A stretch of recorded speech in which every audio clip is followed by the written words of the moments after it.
प्यारे बच्चों नमस्कार। मैं अंकित दुबे आपका स्वागत करता हूं smart study by Ankit YouTube channel पर। आज हम एक नया टॉपिक पढ़ने वाले हैं जो कई विद्यार्थियों को काफी टफ लगता है। टॉपिक का नाम है रस। आज हम रस के बारे में सीखेंगे हिंदी में कि रस क्या होता है। तो समझिए रस क्या है। रस का शाब्दिक अर्थ होता है आनंद। पहले परिभाषा समझते हैं तो लिखेंगे रस का शाब्दिक अर्थ आनंद है। रस का शाब्दिक अर्थ क्या है तो आप बोलेंगे आनंद है। किसी काव्य नाटक किसी काव्य या नाटक को देखकर या सुनकर जो आनंद प्राप्त होता है वही रस है। जो आनंद प्राप्त होता है उसे ही रस कहते हैं। उसे ही रस कहते हैं। ये रही इसकी सामान्य परिभाषा। अब बात करते हैं एक मुनि हुए जो हुए भरत मुनि। उनका नाटक ग्रंथ क्या है? नाट्य शास्त्र।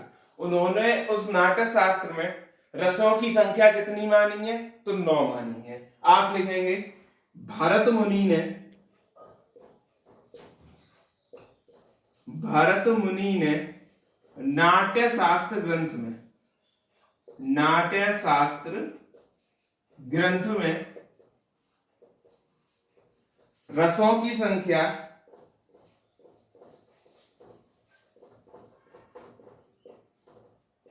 9 मानी है। भरत मुनि को ही रस का प्रवर्तक कहा जाता है। ये भी लिख लेंगे। भरत मुनि को रस का प्रवर्तक कहते हैं।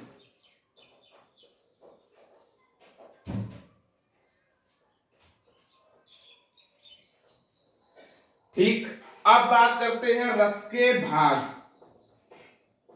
हेडिंग डालेंगे रस के भाग। ध्यान रहे मैं रस के प्रकारों की बात नहीं कर रहा हूं। रस के भाग होते हैं 4: स्थायी भाव, विभाव, अनुभाव और संचारी भाव। तो चारों के नाम लिख लेंगे। कितने होते हैं? 4। पहला होता है स्थायी भाव, दूसरा होता है विभाव,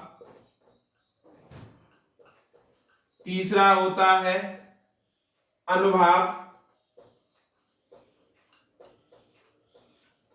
और चौथा होता है हमारा संचारी भाव।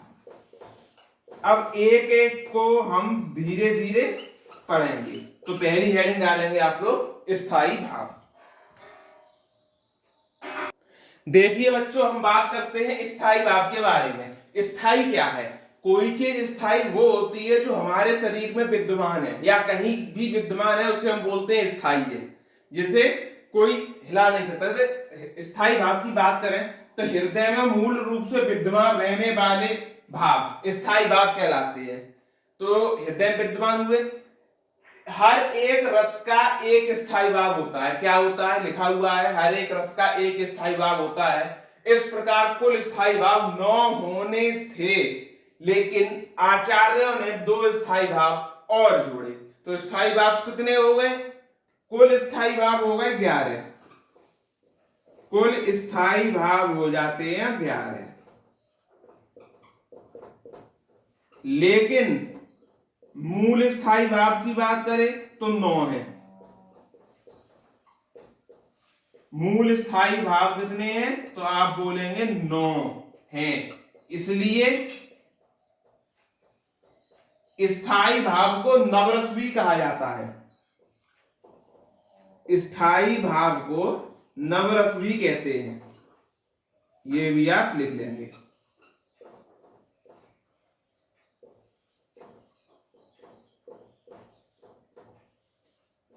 कहते हैं। अब मैं डिफाइन करते हुए चलता हूं कि कौन से रस का कौन सा स्थायी भाव है। ठीक, अब एक एक रस का हम क्या लिखेंगे, स्थायी भाव। श्रृंगार रस, श्रृंगार रस का स्थायी भाव होता है रत। क्या होता है, रत। करुण रस, करुण रस का स्थायी भाव होता है शोक। क्या होता है, शोक। नेक्स्ट रस है हास्य रस का होता है हंसी। अगला है वीर रस का होता है उत्साह। आगे है रौद्र रस, और रौद्र रस का होता है क्रोध।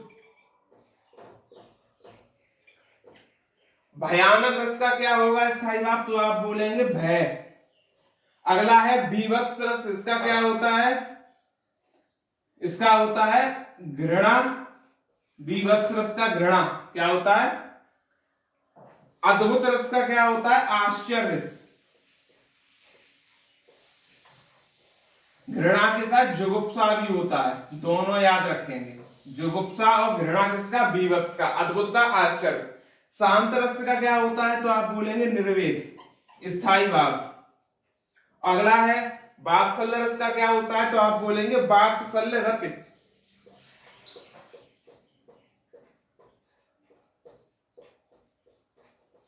अगला है भक्ति रस का क्या होता है, तो इसका भी होता है,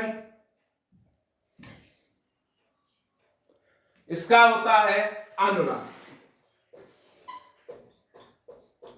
इस तरह से हमारा एक पार्ट कंप्लीट होता है स्थायी भाव। अब हेडिंग डालेंगे विभाव के बारे में। देखिए अनुभाव, विभाव से पहले अनुभाव उठाया क्योंकि तो अनुभाव छोटा है पार्ट, इसमें कुछ नहीं है। अनुभाव को समझते हैं, मन के भावों को प्रकट करने वाले शारीरिक विकार अनुभाव कहलाते हैं। जो मन के भावों को प्रकट करें उसे बोलते हैं अनुभाव। अनुभाव होते हैं 8, जैसे कि स्तंभ है, स्वेद है, रोमांच है, स्वरभंग है, कंप है, विवर्ता है, अश्रु है और प्रलय है। आपसे अनुभाव में क्या पूछेगा कि अनुभाव की कुल संख्या पूछ लेगा, और क्वेश्चन कह सकता है कि इनमें से अनुभाव कौन सा नहीं है, 4 ऑप्शन देके। तो इस तरीके से क्वेश्चन बनता है इससे। तो जो भी साथी आए हैं आज, चैनल को लाइक करेंगे, शेयर करेंगे, सब्सक्राइब करेंगे और लोगों तक वीडियो पहुंचाएंगे, जिससे कि सभी को वीडियो मिले और सबका फायदा हो। रस बिल्कुल आपके लिए आसान हो जाएगा, रस कभी भी टफ नहीं लगने वाला।